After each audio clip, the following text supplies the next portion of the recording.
ಇತ್ತೀಚಿನ ಸಂಚಿಕೆಗಳನ್ನು ಜಾಹೀರಾತಿನ ಕಿರಿಕಿರಿ ಇಲ್ಲದೆ ನೋಡಿ.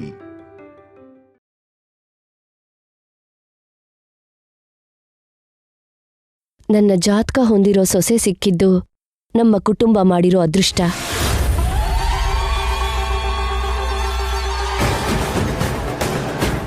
ಪದ್ಧತಿಗಳಿಗೋಸ್ಕರ ಪ್ರಾಣ ಕೊಡೋ ಸೊಸೆ ಸಿಗೋದು ನಮ್ಮ ಊರ್ಗೆ ಒಂದು ವರ.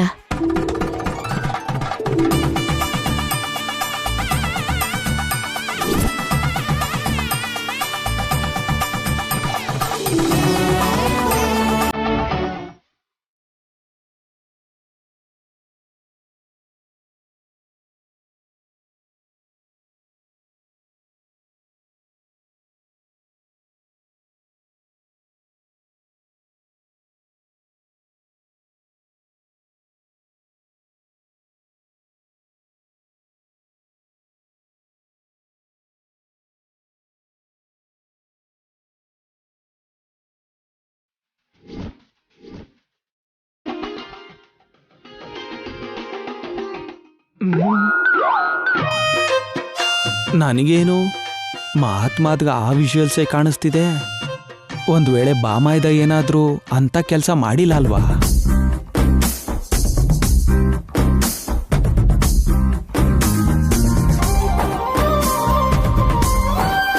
ನಮಸ್ಕಾರ ಅಮ್ಮ.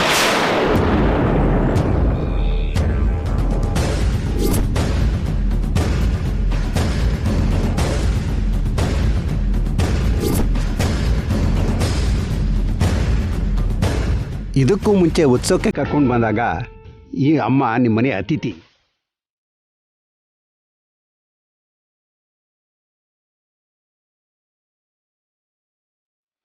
ಇವಾಗ ಚಿಕ್ಕ ಸೊಸೆ ಆಗ್ತಿದ್ದಾಳೆ.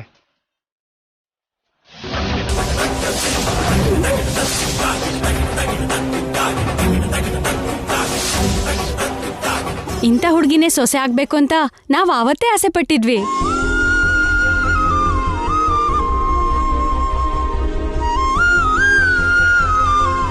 ನಾವನ್ಕೊಂಡಂಗೆ ನಿಮ್ಮಂತ ರೂಪ ಹೊಂದಿರೋ ಹುಡುಗಿ ಸೊಸೆ ಆಗ್ತಿದ್ದಾಳೆ. ಸಾಕು, ನಿಲ್ಲಿಸ್ತೀರಾ?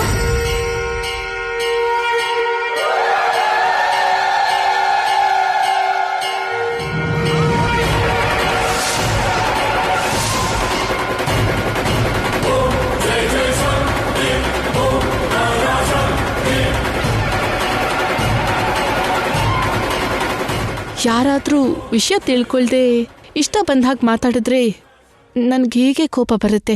ಏನು ಅನ್ಕೋಬೇಡಿ.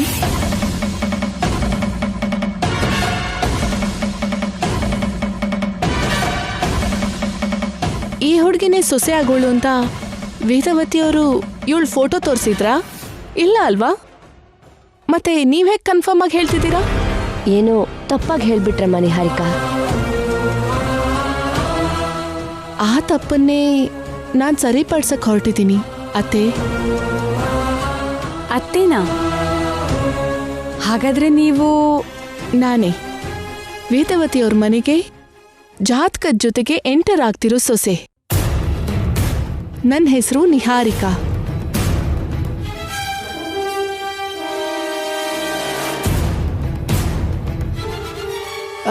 ಶ್ರೀಕರ್ ಅವರನ್ನ ಮದ್ವೆ ಮಾಡ್ಕೊಳ್ಳೋದು, ಮೂಗುತ್ತಿನ ಧರಿಸಿ ಆಚಾರನ ಮುಂದುವರಿಸ್ಕೊಂಡು ಹೋಗೋದು ಈ ನಿಹಾರಿಕಾನೆ.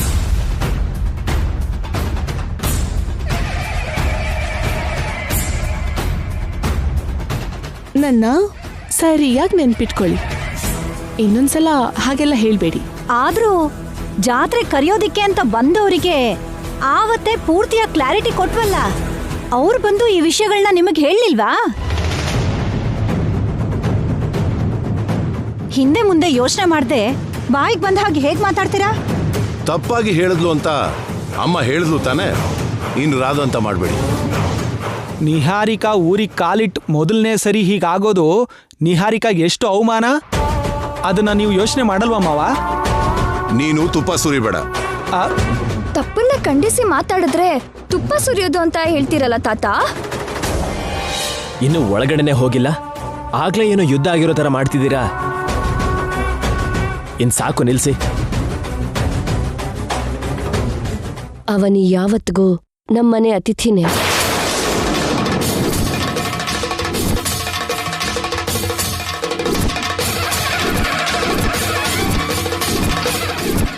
ನಿಹಾರಿಕಾನೇ ನಮ್ಮನೆ ಸೊಸೆ.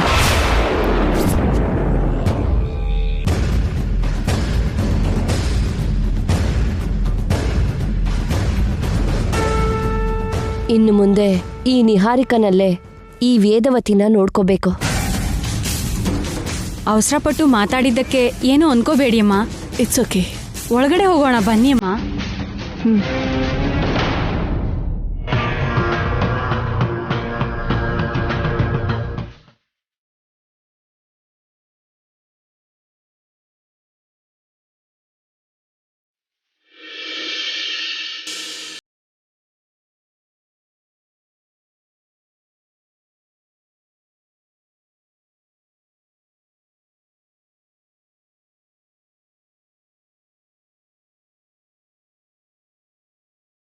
ಬಂದ್ರೆ ಏನೇನು ಪೂಜೆ ಸಾಮಾನು ಇದೆಯೋ ಎಲ್ಲ ಇಲ್ಲಿಡಿ.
ಪುರೋಹಿತ್ರೆ, ನನ್ನ ಮನೆಗೆ ಬರೋ ನನ್ನ ಜಾತಕ ಹೊಂದಿರೋ ಸೊಸೆ ಈ ನಿಹಾರಿಕಾ.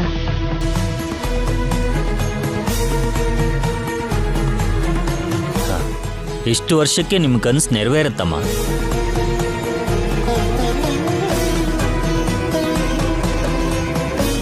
ಇಷ್ಟು ವರ್ಷಗಳಾದ್ಮೇಲೆ ಅಮ್ಮನವರು ದಯೆ ತೋರಿಸಿದ್ದಾರೆ. ಎಲ್ಲರೂ ನಮಸ್ಕಾರ ಮಾಡ್ಕೊಳ್ಳಿ.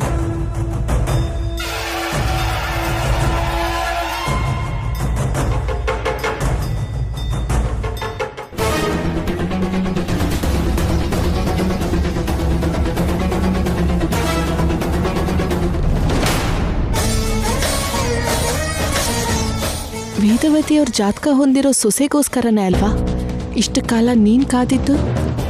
ಬಂದಿದ್ದೀನಿ. ಇನ್ನು ಅವನಿನ ಪಕ್ಕಕ್ಕೆ ಸರ್ಸು.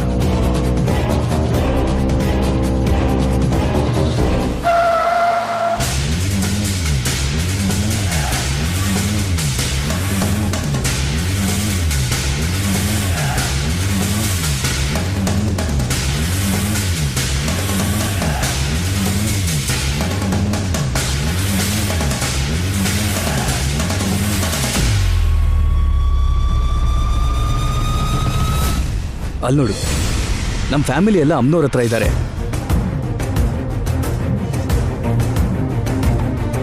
ಮೊದಲು ಚೆನ್ನೈಯಿಂದ ಬಂದಿರೋ ಈ ಕವರ್ನ ಶ್ರೀಕರ್ ಕೈ ಕೊಟ್ಬಿಡೋಣ.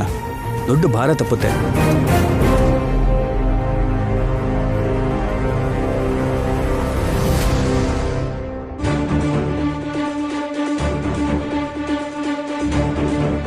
ನಿಹಾರಿಕಾ ಜಾತಕ ಹೊಂದಾಣಿಕೆ ಆಗಿರ್ಬೋದು, ಆದ್ರೆ ಶ್ರೀಕರ್ ಅವರು ನಂಗೆ ಯಾವತ್ತೋ ತಾಳಿ ಕಟ್ಟಿದ್ದಾರೆ. ಪವಿತ್ರವಾದ ತಾಳಿ ನನ್ನ ಕತ್ತಲ್ಲಿರ್ಬೇಕಾದ್ರೆ ನೀನು ನನಗೆ ಅನ್ಯಾಯ ಮಾಡಲ್ಲ ಅಂತ ಅನ್ಕೊಂತೀನಿ.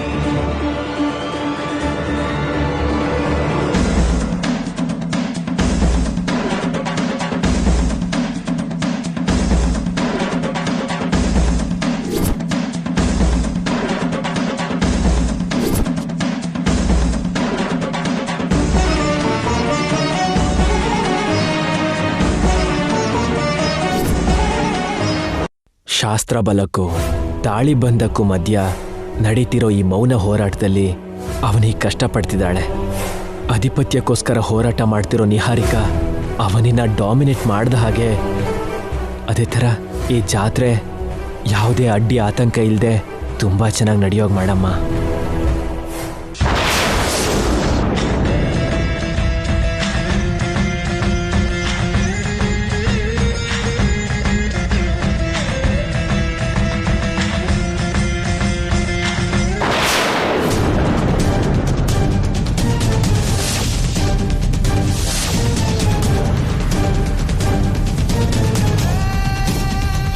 ಎಲ್ ಬಿತ್ತು ರೀ?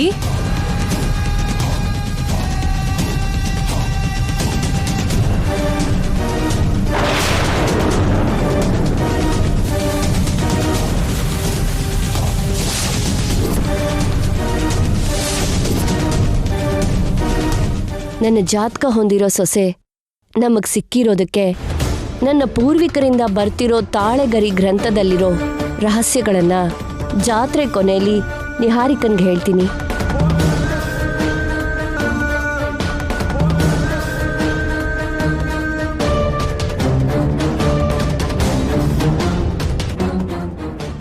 ಎಲ್ ಬಿದ್ದಿದ್ಯೋ ಏನೋ, ಸಿಗೋ ತರ ಅನ್ಸ್ತಿಲ್ಲ.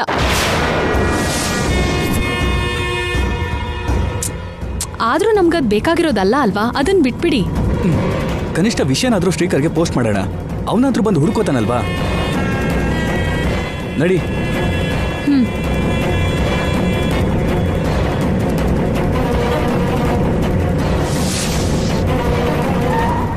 ಅಷ್ಟೇ ಅಲ್ದೆ ಪ್ರಸಾದ ಹೇಗ್ ತಯಾರು ಮಾಡೋದು ಅಂತ ಕೂಡ ನಿಹಾರಿಕಂಗೆ ತಿಳಿಸ್ತೀನಿ.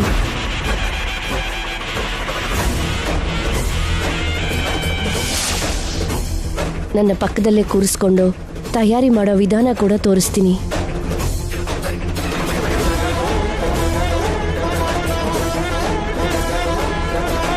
ಪ್ರಸಾದ ಮಾಡಬೇಕು ಅನ್ನೋ ಆ ಒಂದು ವಿಷಯ ನನಗೆ ಗೊತ್ತಾದ್ರೆ ಸಾಕು, ಇನ್ನು ನನಗೆ ಸೋಲೇ ಇರಲ್ಲ.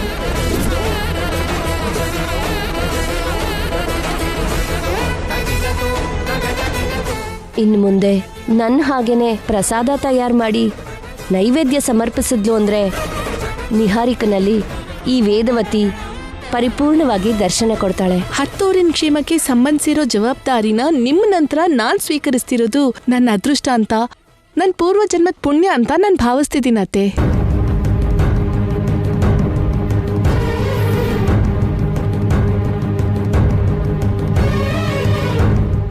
ಎಲ್ಲ ಅಮ್ಮನವ್ರ ಕೃಪೆ.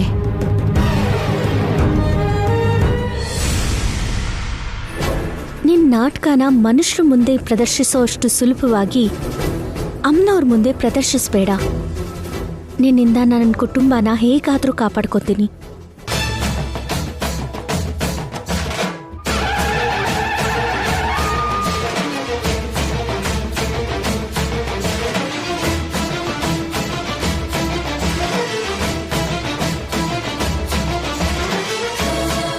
ಅಮ್ಮವ್ರೆ, ಹೋದ್ ಸರಿ ಉತ್ಸವಕ್ಕೆ ನೀವ್ ಎಲ್ರೂ ಬಂದಿದ್ರಿ.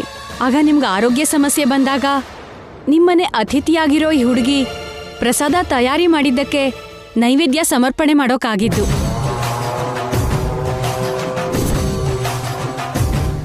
ಅವತ್ತು ಹಾಗಾಗಿರ್ಲಿಲ್ಲ ಅಂದಿದ್ರೆ ಮತ್ತೊಂದು ಸರಿ ಬರ ನೋಡ್ಬೇಕಾಗಿ ಬರ್ತಿತ್ತು. ಆಗ ಈ ಅವನಿ ದಯೆಯಿಂದ ಉತ್ಸವ ಆತಂಕ ಇಲ್ದೇನೆ ನಡೆದು ಒಳ್ಳೆ ಬೆಳೆ, ಅದಕ್ಕೆ ತಕ್ಕ ಬೆಲೆ ನಮ್ಮ ಕೈಗೆ ಸಿಕ್ಕಿತ್ತು.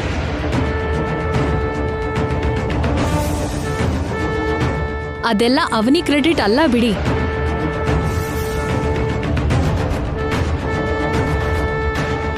ತುಂಬಾ ಗುಡಿ ಗೋಪುರಕ್ಕೆ ಹೋಗಿದ್ದೀನಿ, ಪ್ರಸಾದ ತಯಾರಿ ಬಗ್ಗೆ ಪ್ರಧಾನ ಪುರೋಹಿತರನ್ನ ಕೇಳಿ ತಿಳ್ಕೊಂಡಿದ್ದೀನಿ ಅಂತ ಹೇಳಿದ್ಲು ಅಲ್ವಾ?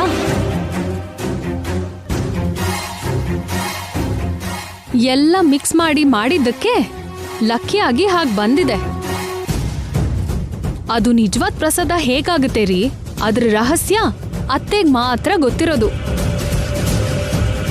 ಆ ಪ್ರಸಾದ ಅಷ್ಟು ಚೆನ್ನಾಗಿ ಬರೋದಕ್ಕೆ ಕಾರಣ ಏನು ಅಂತ ನಿಮಗ್ಯಾರಿಗೂ ಗೊತ್ತಿಲ್ಲ. ಆ ಅಮ್ಮನವ್ರಿಗೆ ನನಗೆ ಬಿಟ್ರೆ ಇನ್ಮುಂದೆ ಹಾಗಾಗಲ್ಲ. ಆ ಸಂಪ್ರದಾಯನ ನನ್ನ ಚಿಕ್ಕ ಸೊಸೆನೇ ಮುಂದುವರಿಸ್ತಾಳೆ. ಇನ್ಮೇಲೆ ಆ ಅರ್ಹತೆ ನನಗ್ ಬಿಟ್ರೆ ಮತ್ತೊಬ್ರಿಗೆ ಇರಬಾರ್ದು ಅತ್ತೆ. ಮತ್ತೊಬ್ರಿಗೆ ಯಾಕಿರುತ್ತಮ್ಮ?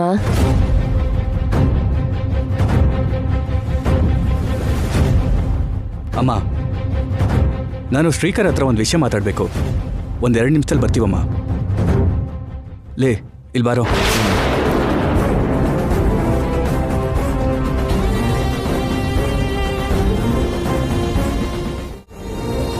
ಪುರೋಹಿತ್ರೆ, ಜಾತ್ರೆಗೆ ಇನ್ಯಾವ ಲೋಪನೂ ಇಲ್ಲ ಅಲ್ವಾ?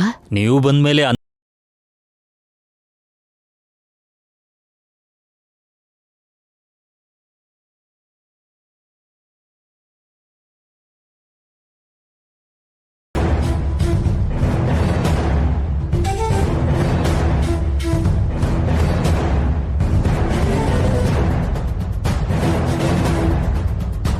ಏನಣ್ಣ? ನನ್ನ ಹತ್ರ ಏನು ಮಾತಾಡಬೇಕು?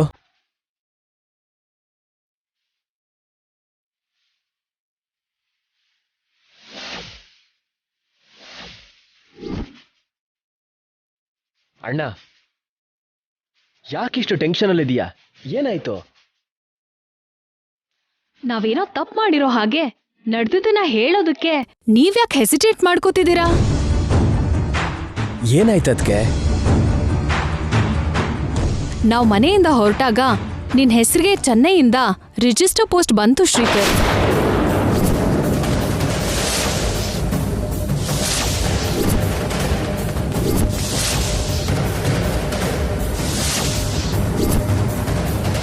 ಪೊಲೀಸ್ ಸ್ಟೇಷನ್ನಿಂದ ಬಂದಿರೋ ಹಾಗೆ ಅದ್ರ ಮೇಲಿತ್ತು.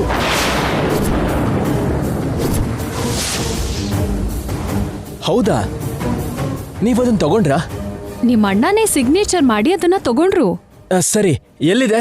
ಕಾರಲ್ಲಿದ್ಯಾ? ಲೇ, ಕಾರಲ್ಲೇ ಇತ್ತೋ. ಇಲ್ಲಿಗೆ ಬರ್ತಿದ್ದಾಗೇನೆ ನಿನಗೆ ಕೊಡಬೇಕು ಅಂತ ನಿಮ್ಮ ಅದಕ್ಕೆ ತಗೊಂಡು ಬರ್ತಿರ್ಬೇಕಾದ್ರೆ ಆ ಮಕ್ಕಳು ಆಡ್ತಾ ಬಂದು ನನಗೆ ಗುದ್ದಿದ್ದಕ್ಕೆ ಆ ಕವರ್ ಎಲ್ಲೋ ದೂರಕ್ಕೆ ಹೋಗಿ ಬಿದ್ದೋಯ್ತು ಕಣೋ.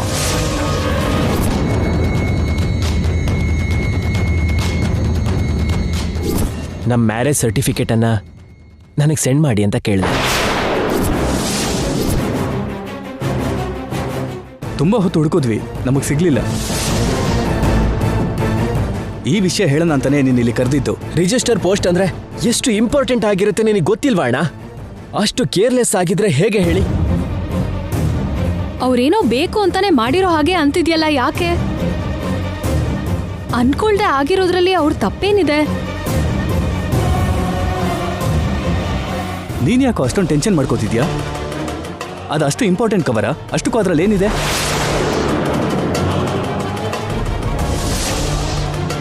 ಅಷ್ಟಕ್ಕೂ ಏನಿತ್ತು ಅದರಲ್ಲಿ? ಪರ್ಸನಲ್ಸ್ ಇರುತ್ತೆ, ಪ್ರತಿಯೊಂದನ್ನು ಹೇಳಬೇಕಾ? ನಮಗೆ ಗೊತ್ತಿಲ್ದಿರೋ ಪರ್ಸನಲ್ಲ?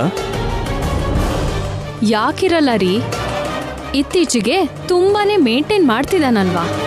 ಅದು ಅಷ್ಟಕ್ಕೆ ಎಲ್ಲಿ ಬಿತ್ತು? ಕಾರಿಂದ ಇಳಿದು ಬರ್ಬೇಕಾದ್ರೆ ಅಲ್ಲೋಡು, ಅಲ್ಲೆಲ್ಲೋ ಮಿಸ್ ಆಯ್ತು.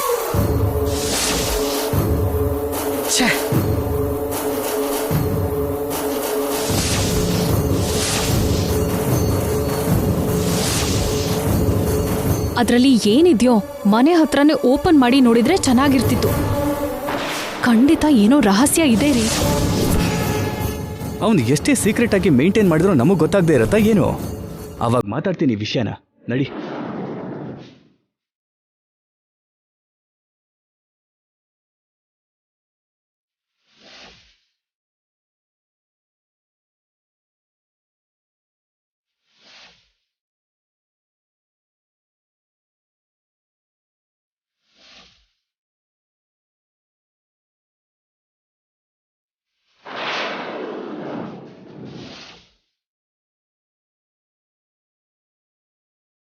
ಏನಾಯ್ತು ರೀ?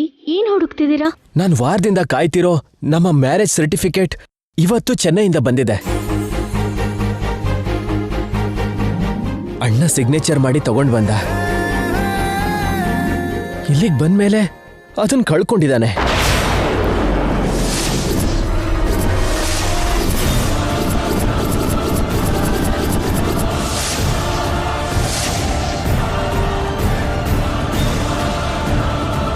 ಇಲ್ಲೇ ಬಿತ್ತು, ಎಲ್ಲಿದೆಯೋ ಸಿಕ್ತಿಲ್ಲ ಅಂತ ಹೇಳಿ ತುಂಬಾ ಈಸಿಯಾಗಿ ಮಾತಾಡಿ ಹೊರಟು ಹೋದ. ನಮಗ್ ಮದ್ವೆ ಆಗಿದೆ ಅಂತ ನಮ್ ಫ್ಯಾಮಿಲಿ ನಂಬೇಕಂದ್ರು, ಹೊರಗಡೆ ಅವ್ರು ನಂಬೇಕಂದ್ರು ನಮ್ಗಿರೋ ಏಕೈಕ ಆಧಾರ ಅದೇ ರೀ. ಅದನ್ನೇ ನಾವು ಕಳ್ಕೊಂಡ್ವಿ ಅಂದ್ರೆ ತುಂಬಾ ಕಷ್ಟಕ್ಕೆ ಸಿಕ್ಕಾಕೊಂತೀವಿ. ಈ ವಿಷಯ ಅಕ್ಕಂಗ್ ಗೊತ್ತಾದ್ರೆ ತುಂಬಾ ಭಯ ಪಡ್ತಾಳೆ.